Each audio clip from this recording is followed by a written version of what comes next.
Pai, em nome de Jesus, usa a tua serva para a honra e glória do teu santo nome.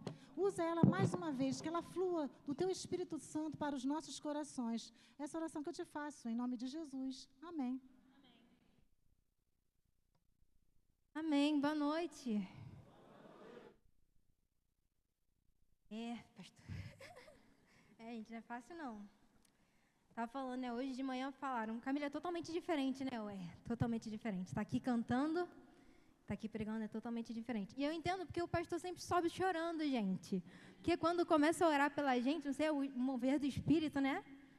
E as orações confirmam tudo aquilo que ele ministrou no meu coração. E eu não quero chorar mais. Chega a chorar. Vamos lá. Deus separou uma palavra no meu coração. Quer dizer, quando foi feito o convite, eu fiquei a tarde toda pensando. David falou comigo. E eu fiquei pensando. Aí Deus falou assim, quer dizer, eu pensei, né? Fala sobre isso. Por quê? O período que nós estamos vivendo de reconstrução. Então, eu ia falar sobre a reconstrução dos muros, né? Neemias, que o nosso pastor tanto pregou aqui na nossa igreja. Mas aí, durante a semana, eu fui orando, e Deus falou assim, não é isso. Falou assim, vai um pouco antes, vai um pouco mais atrás. E o tema da mensagem de hoje é o louvor faz parte da reconstrução. Vou pedir que os irmãos abram as suas Bíblias em Salmo 126. Salmo 126, nós vamos ler ele inteiro, porque é um salmo pequenininho. Tem só 6 versículos. Amém? Amém. Diz assim a palavra do Senhor. Quando o Senhor trouxe restauração a Sião, era como se estivéssemos sonhando. Então a nossa boca se encheu de riso, a nossa língua de cantos de alegria. Até nas outras nações se dizia, o Senhor fez coisas grandiosas por este povo. Sim, coisas grandiosas fez o Senhor por nós, por isso estamos alegres. Senhor, restaura-nos como as correntes do Negueb. Aqueles que semeiam com lágrimas, colherão com cânticos de alegria. Aquele que sai chorando enquanto lança a semente, voltará com cantos de alegria, trazendo os seus feixes. Amém? Vamos orar ao nome do Senhor. Pai, muito obrigada, Senhor, pela Tua presença. Muito obrigada pela palavra que o Senhor já ministrou no meu coração, que eu seja aqui somente canal, Pai, da Tua palavra. Que eu não seja empecilho, Senhor, e que peço que o coração dos meus irmãos que estão aqui estejam abertos para receber a Tua palavra. Que esse tempo seja bênção, Senhor, que o Senhor fale aos nossos corações, que o Senhor se alegre de nós nessa noite. Oração que te faço em nome de Jesus. Amém. Amém. Irmãos, esse Salmo 126, alguns estudiosos dizem que ele é esse salmo foi escrito durante o período pós-exílio babilônico. Então, esse salmo foi escrito quando o povo estava saindo do exílio e indo para Jerusalém. E é sobre essa passagem, esse período de tempo do povo de Israel, que a gente vai falar sobre nessa noite. A autoria desse salmo é desconhecida, mas a gente vai falar sobre ele hoje. E foi um momento de grande alegria, né? Porque vocês imaginam, o povo estava preso na Babilônia, e durante o primeiro ano do reinado do rei Sírio, ele faz um decreto e libera o povo. Ele fala, o Deus do céu, né, tá lá em 2 Crônicas. Meus irmãos, a gente vai ficar assim, ó, vai no Salmo, depois vai em outro lugar. Então, fiquem com suas Bíblias abertas, amém? Amém. Vou pedir que os irmãos abram lá em 2 Crônicas, no último capítulo 36, que a gente vai ver um pouquinho sobre essa parte. Foi um momento de grande alegria quando o povo de Israel foi liberto.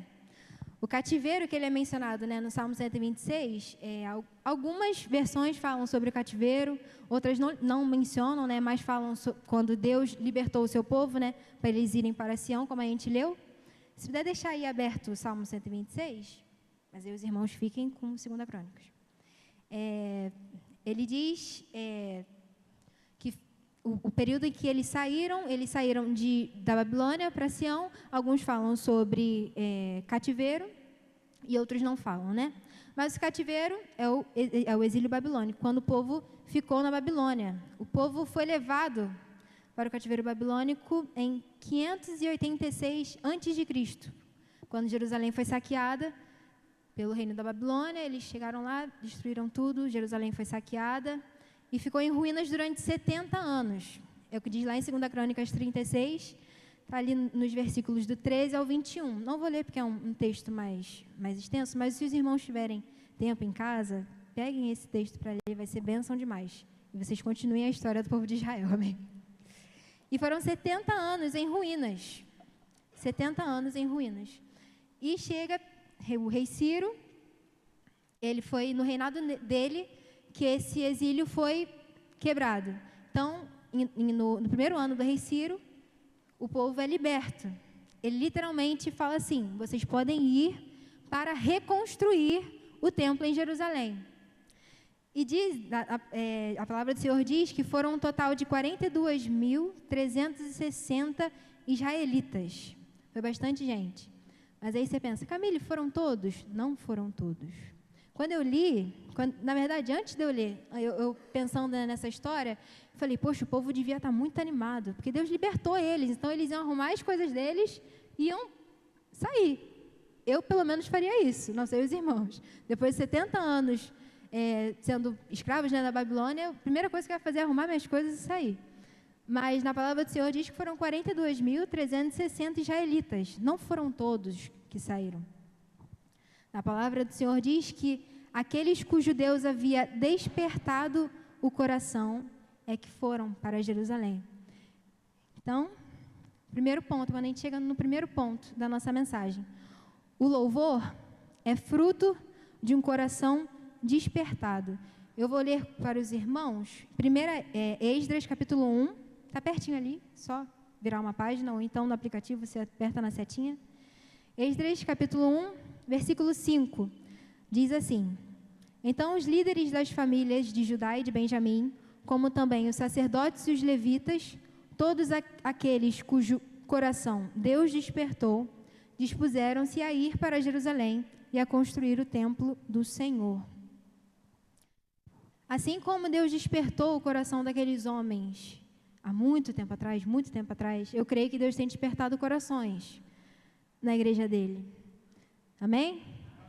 Deus tem despertado corações, os nossos corações para a obra do Senhor, para nós retornarmos a ser a igreja, a Jerusalém, aquela que é morada do Senhor, a habitação do nosso Deus. Em Provérbios 4:23 diz: acima de todas as coisas, guarde o seu coração, pois ele dirige o rumo da sua vida. E em Salmos 51:10 diz assim: cria em mim, ó Deus, e renova dentro de mim um espírito inabalável. Alguns dizem espírito inabalável, outras dizem o espírito firme. Essa tem sido a sua oração, querido? Como tem estado o seu coração? Como tem estado o seu espírito? É um espírito firme? Deus tem despertado o seu coração? Eu espero que essa seja a oração, a sua oração. E voltando para o Salmo 126, nos versículos do 1 ao 3, eu vou ler de novo com os irmãos. Vamos ler todos juntos, do 1 ao 3? Está ali para a gente, vamos lá? 1, 2, 3. Quando o Senhor trouxe restauração a Sião, era como se estivéssemos sonhando. Não a nossa boca se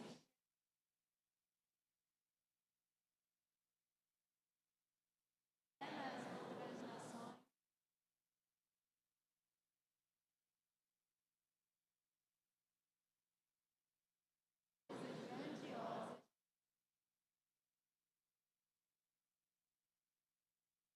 O povo estava muito feliz.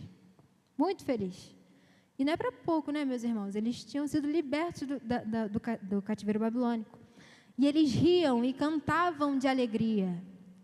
Porque quem é chamado por Deus e tem o seu coração despertado, não consegue viver sem se alegrar e louvar a Deus.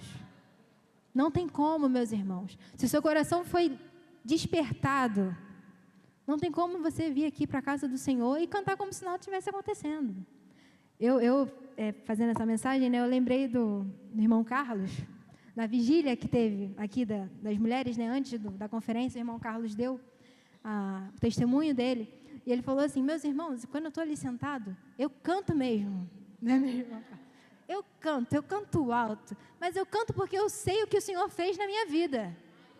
E é sobre isso. Se Deus despertou o teu coração, você tem que louvar ao Senhor com todo o seu ser. Quando nós temos um momento de louvor aqui, esse momento de louvor não é porque é bonito. A música me faz tão bem. Poxa, quando começa o louvor eu fico numa paz. Realmente, a música tem esse poder, tanto para te dar paz, como para perturbar o seu espírito também. Tem estudos sobre isso. Mas quando nós estamos aqui, o louvor não é só porque é bonito, ou porque aquela pessoa canta muito bem, né? Gosto tanto de ouvir ela cantar. Ou é só para ocupar um espaço na ordem de culto. Não. O louvor é a expressão viva do próprio Espírito de Deus pelos lábios do seu povo. Enquanto nós louvamos a libertação, enquanto nós louvamos a cura, que o Espírito de Deus fica no meio de nós. É o que diz no Salmo 22:3. Diz que Deus recebe o nosso louvor e habita em meio aos louvores. Então, se Deus despertou o seu coração, meu irmão, adore a esse Deus. Louve a Ele com todo o seu ser. Não venha para cá achando que é só mais um culto. Eu vou chegar, eu vou sentar, aí vai ter o louvor, aí depois eu vou entregar minha oferta, vou entregar meu dízimo, aí depois vai ter mais louvor e eu vou para casa, vou ouvir a palavra e vou para casa. Não venha para cá com essa certeza que Deus despertou o teu coração. E o Deus que despertou o teu coração é merecedor do seu louvor. Só Ele é o merecedor do teu louvor. Então, quando você vier para cá, venha com essa certeza. Eu vim para a casa do Senhor para louvar a esse Deus que me libertou, a esse Deus que faz meu coração arder pela palavra dEle. Amém? E nós vimos para cá, né? Viemos para a igreja, adoramos ao Senhor, mas nenhum adorador pode louvar ao Senhor se a sua vida não passar primeiro pelo altar.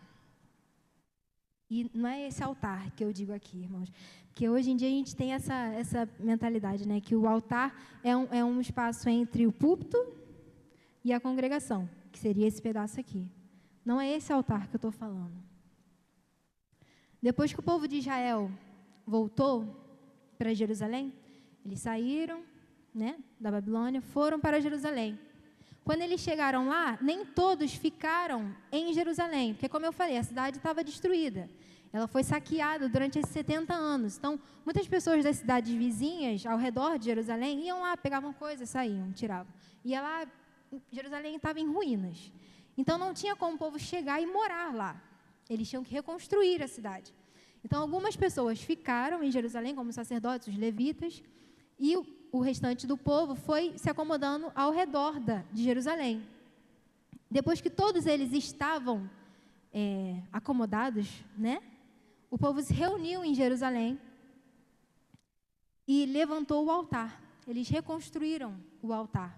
Está lá em Esdras, vou pedir que os irmãos abram, Esdras, capítulo 3. A gente vai ler os versículos do 1 ao 4, depois vai pular para o 6. Esdras, capítulo 3, dos versos 1 ao 4, depois o verso 6. Diz assim a palavra do Senhor. Amém? Amém. Quando chegou o 7º mês e os israelitas já estavam morando nas suas cidades, todo o povo se reuniu em Jerusalém. Então o sacerdote Josué, filho de Josadaque, e os seus companheiros e os outros sacerdotes, e também Zorobabel, filho de Salatiel, e os outros parentes construíram o altar do Deus de Israel, para oferecer sobre ele os sacrifícios que manda a lei de Moisés, homem de Deus. Mesmo tendo medo da gente daquela região, eles construíram de novo o altar no lugar em que ele estava antes. Então começaram a oferecer sacrifícios sobre ele, e todas as manhãs e todas as tardes. Vou pular para o versículo 6, irmãos. O povo começou a oferecer sacrifícios ao Senhor desde o dia 1º do 7º mês, antes mesmo que o templo do Senhor começasse a ser construído de novo.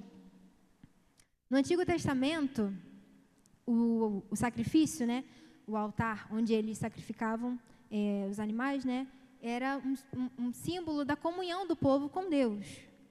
Porque o que nos separa de Deus é o Pecado. O que nos separa de Deus é o... Amém. É o pecado. Então, eles iam, ofertavam, né, os seus sacrifícios e Deus perdoava os seus pecados. E quando eles chegam em Jerusalém e eles reconstroem o altar, eles estão ali dizendo que eles precisam da presença do Senhor. Porque antes, né, Jesus veio, morreu pelos nossos pecados, levou todos os nossos fardos, todas as nossas dores. Naquela cruz, ressuscitou, amém? E hoje temos livre acesso a Ele. Mas naquela época o povo não tinha esse livre acesso. Então, eu sinto que o povo, quando saiu do exílio e ele chegou em Jerusalém, eles viram a situação, né? E pensaram assim, caramba, eu pensaria isso, o que eu vou fazer? Por onde eu começo? Porque estava tudo destruído, irmãos. E eles pensarem, caramba, vamos reconstruir o altar. Nós precisamos da presença de Deus no nosso meio. Porque sem a presença de Deus, reconstruir isso aqui vai ser inútil. Não tem razão por que reconstruir. E quando eu digo, né, o segundo ponto, para haver restauração de vida, o altar precisa ser reparado, restaurado, é o altar que está dentro do nosso coração. Este altar que é um altar de comunhão, um altar de adoração ao nosso Deus. Esse é o único altar que deve ter na tua vida, meu irmão. Porque no mundo hoje, o mundo tem muitos altares. Muitos altares. Seja para ídolos, cantores, líderes, não só líderes seculares, mas também no meio evangélico. Infelizmente, muitos crentes colocam os líderes num pedestal que o líder falar, amém, seja feita a tua vontade. Não é assim que a palavra do Senhor nos ensina. O altar de Deus precisa ser restabelecido como um lugar de consagração de cada adorador. E quando eu digo adorador, não é só a gente que está em cima, não é só a gente que está aqui adorando, porque os irmãos também são adoradores. Amém? Nós somos criados para isso, nós somos criados para adorar o nosso Criador. Então, quando eu digo que o altar de Deus precisa ser restabelecido como lugar de consagração de cada adorador, receba essa palavra também. Porque nenhum louvor é eficaz se o altar da comunhão e do compromisso com Deus não estiver erguido na igreja. Não adianta, irmãos, a gente vir para cá, como eu falei, se você vier para cá sentar e o seu coração estiver frio ou distante, o louvor não chega, não chega. Nós precisamos ter um relacionamento com Deus. E é esse relacionamento que nós precisamos. Eu estava ouvindo uma pregação, acho que foi essa semana, que dizia que o reino de Deus, né, a nossa relação é uma relação vertical. Quanto mais nós buscamos, nós vamos subindo. E assim, vamos ser, uma ilustração. Deus reina soberano. Então, nós vamos subindo. Quanto mais perto, mais fácil a gente consegue ouvir, certo? Quando nós paramos de buscar, quando nós paramos de tentar ouvir, a gente cai. E aí lá embaixo é difícil de ouvir, muito difícil. Então, que a cada dia você possa estar colocando a sua vida no altar do Senhor. E sabe por que eu não disse que o altar não é isso aqui? Porque senão você só vai colocar a sua vida no altar do Senhor no domingo, quando você estiver na igreja. Aí não pode. Nossa vida tem que estar no altar do Senhor todos os dias. Nossas vidas têm que estar no altar, diante dos pés do Senhor, como sacrifício vivo. Porque nossas vidas são para adorar a Ele. No versículo 4 do Salmo 126, pode colocar aí? Isso, valeu, Celeste. Diz assim: Senhor, restaura-nos como as correntes do Negueb. Alguém já ouviu falar Negueb alguma vez? O lugar? Não, né? Acho que ele só aparece nesse salmo, se eu não me engano. Negueb é uma região desértica ao sul de Hebrom, a sudoeste do Mar Morto. Na Bíblia, fala, né? Restaura-nos como as correntes do Negueb. Mas Negueb significa seco. É um lugar seco. Um lugar que não tem água. E muitas das vezes a presença do nosso Deus ela é comparada à água, né? Não sei se os irmãos já repararam. Tem muitas, mas eu vou ficar com a passagem de Jesus com a mulher samaritana. E vou pedir para os irmãos abrirem também. João 4, dos versículos 10 ao versículo 14. João 4, do 10 ao 14.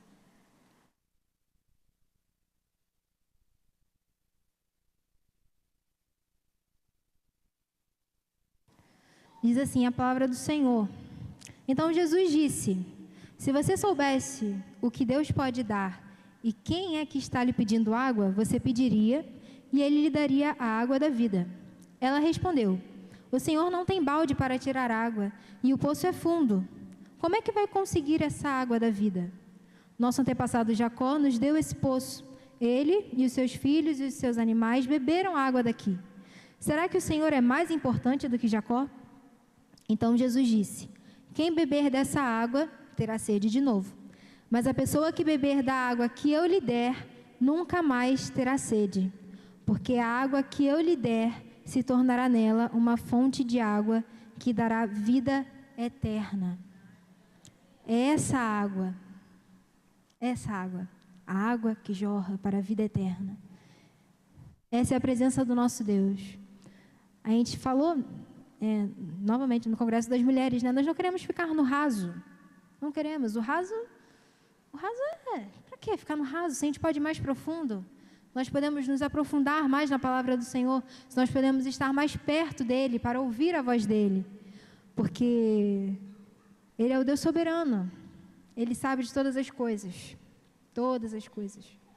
e quando o salmista fala, clama, né, restaura-nos, como as correntes do Negueb, ele pede para que Deus os faça prosperar novamente. Ele está clamando pela presença de Deus, porque eles sabem que sem a presença de Deus, o trabalho é em vão. O trabalho de reconstruir Jerusalém seria em vão. Eles queriam o governo de Deus. Eles queriam que o Messias, quando o Messias viesse, Jerusalém estivesse pronta para recebê-lo, né? Era a esperança que o povo tinha pela vinda do Messias. Eles tinham esperança. Esperança da vinda dele, esperança que nós temos hoje, do retorno dele, esperança de uma eternidade na presença do nosso Deus. E a presença de Deus, ela nos traz esperança. O processo para a reconstrução do templo não foi fácil. Muitos se levantaram.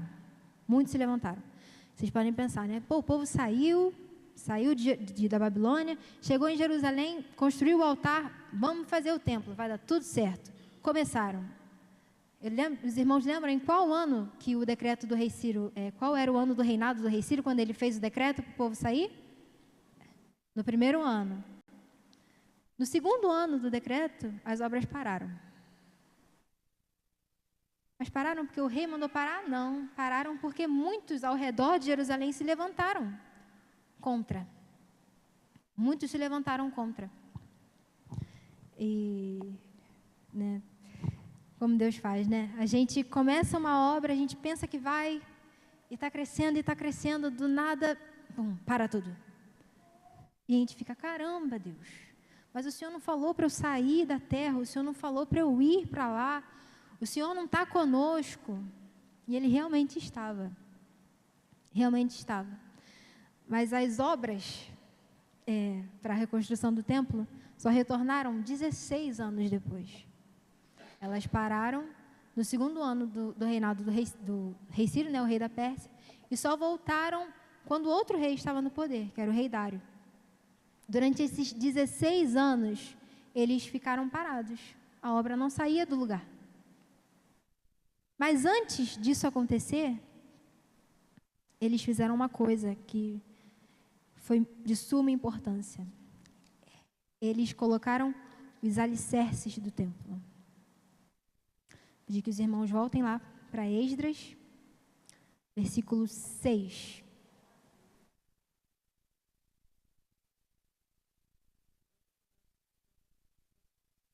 versículo 6. Não, perdão, irmãos, versículo 3. Versículo 3, lá para o final do capítulo 3, perdão. No final do capítulo fala sobre isso.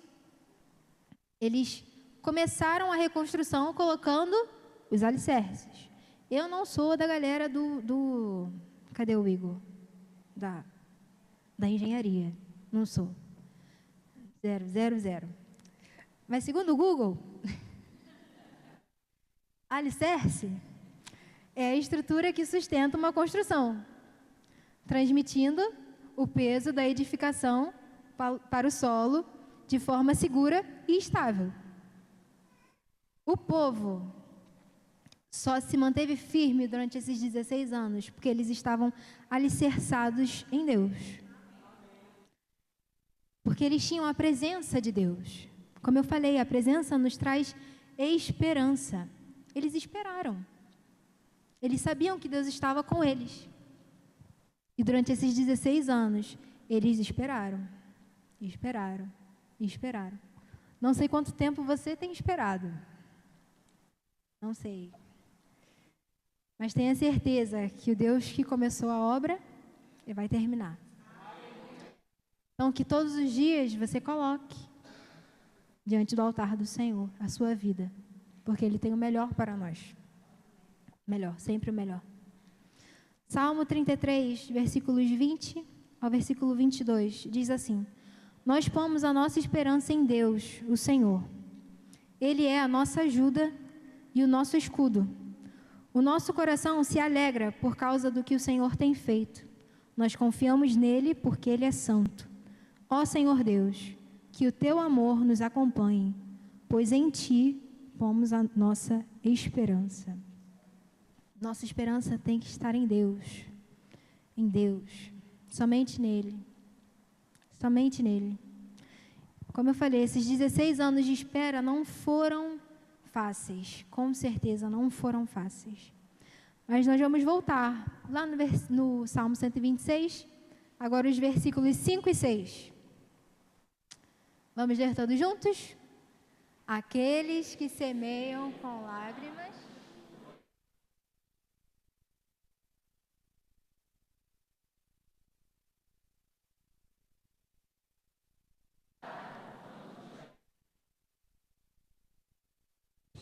Olha a esperança. Eles sabiam o que eles tinham que fazer. E eles sabiam que a semente que eles estavam plantando, eles colheriam com alegria. Porque aquele que prometeu, aquele que libertou o povo, era o Deus dos exércitos, que estava com eles. Semear com lágrimas é difícil, né? Semear com lágrimas. Eu em casa, né, estudando, lendo, eu pensei que para você semear, você não consegue semear assim, né? Tem todo o processo, tem que cavar, colocar, depois fechar, regar. Então a gente fica nessa posição, né, assim, para frente. E chorar, irmãos, vocês viram que eu choro bastante, né? Eu já subi aqui chorando. Chorar, quando a gente começa a chorar, o nosso olho fica embaçado. A gente não enxerga nada direito.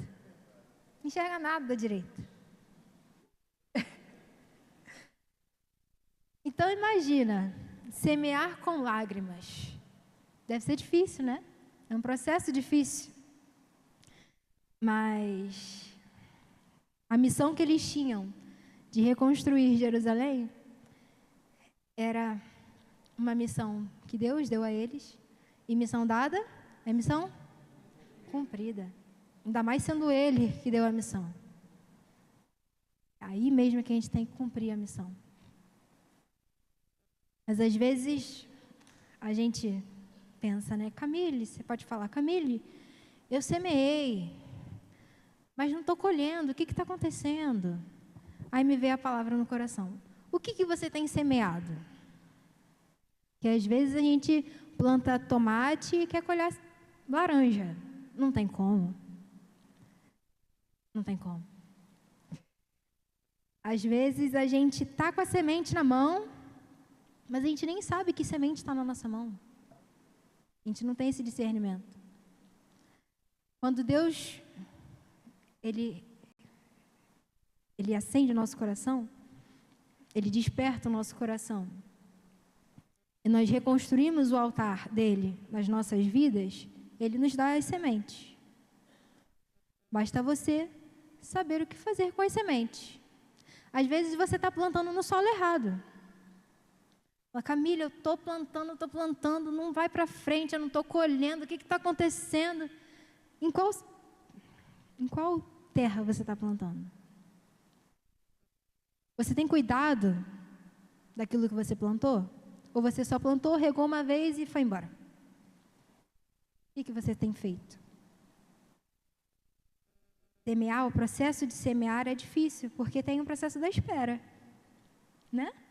A gente semeia, vai lá, todo dia vai lá, rega um pouquinho, volta lá, rega mais um pouco, e vai regando, e vai crescendo, é um processo.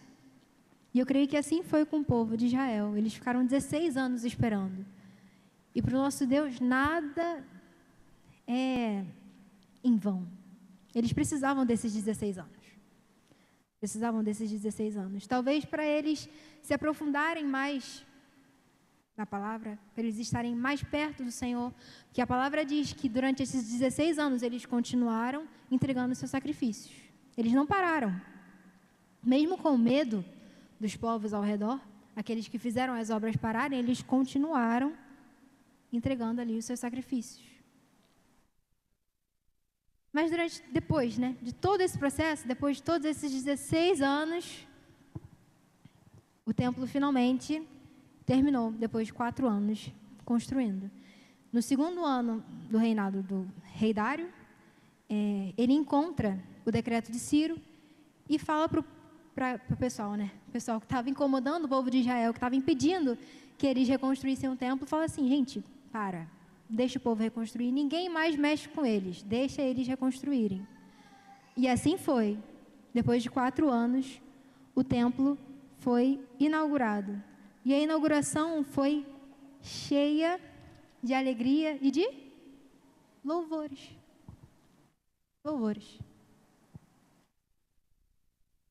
Se a galera do louvor quiser subir, já pode vir.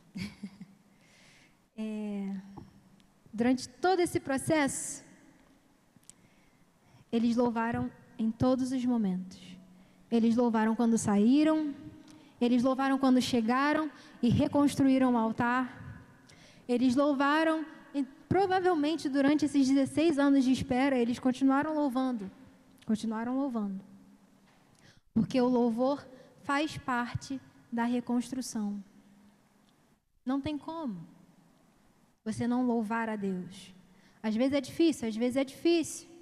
É difícil louvar quando está passando por alguma coisa difícil? É muito difícil.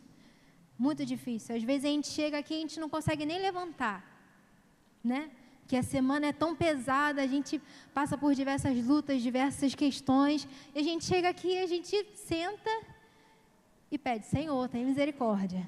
Quantas vezes isso já não aconteceu comigo? Já aconteceu com você também, provavelmente. Mas como eu falei, o Deus que nós estamos louvando aqui não é qualquer Deus. É o Deus que despertou o teu coração. É o Deus que tem que estar no altar de comunhão, de adoração. É Ele. É a esse Deus que nós estamos adorando aqui.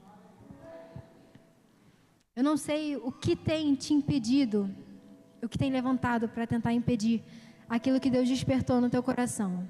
O Espírito Santo, essa tarde, ele ministrou muito no meu coração que hoje é tempo de despertamento.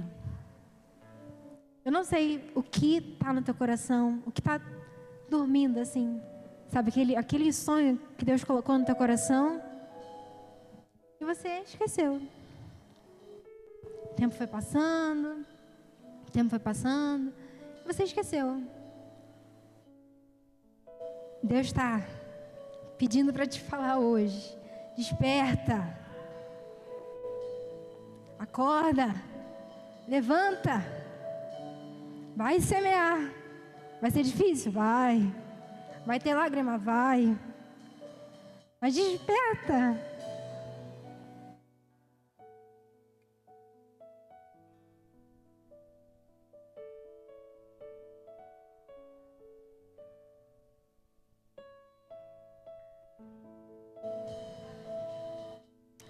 palavra realmente vem pra gente antes.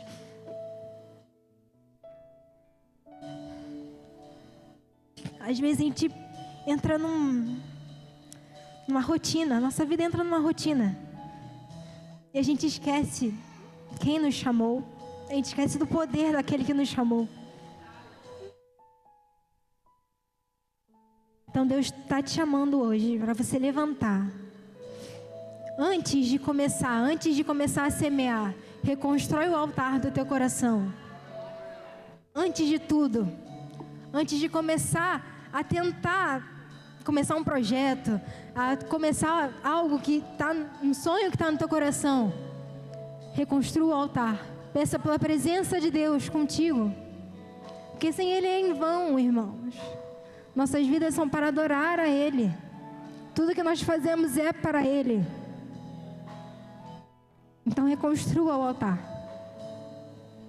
E depois disso, depois de você ter o seu coração despertado, depois que você ter reconstruído o altar de Deus no seu coração, pegue as sementes e não deixe de vir para cá, que não adianta nada o teu coração ser despertado e você esquecer quais são as sementes que estão nas tuas mãos, esquecer aonde Ele quer que você plante a semente. Tenha uma vida de comunhão com o nosso Deus. Tenha um relacionamento com Deus. Ele vai falar. Ele vai falar. Mesmo você que está com as sementes na mão, ou que já começou a plantar e acha que está plantando no lugar errado, pergunta para Ele que Ele vai falar. Ele fala, não é aí que eu quero que você plante. Não é aí. É em outro lugar. Então pega a semente, vai para onde eu vou te mostrar. O povo saiu da Babilônia. Eles foram para Jerusalém. Então você tem que se mexer. Não tem como ficar parado. Foi o que eu falei. Quando seu coração é despertado, você não consegue ficar parado. Você louva a Deus. Você louva a Deus. Louva o que Ele fez. Louva o que Ele continuará fazendo. Porque você sabe que Ele é um Deus fiel. Apesar de nós. Apesar de nós. Ele é um Deus fiel. Então eu te convido a se colocar de pé.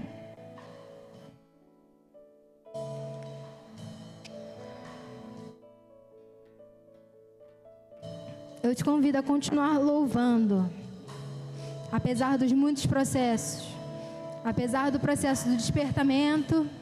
Louve a Deus no processo do despertamento do teu coração. Louve a Deus enquanto você estiver reconstruindo o altar dele no seu coração. Louve a Ele.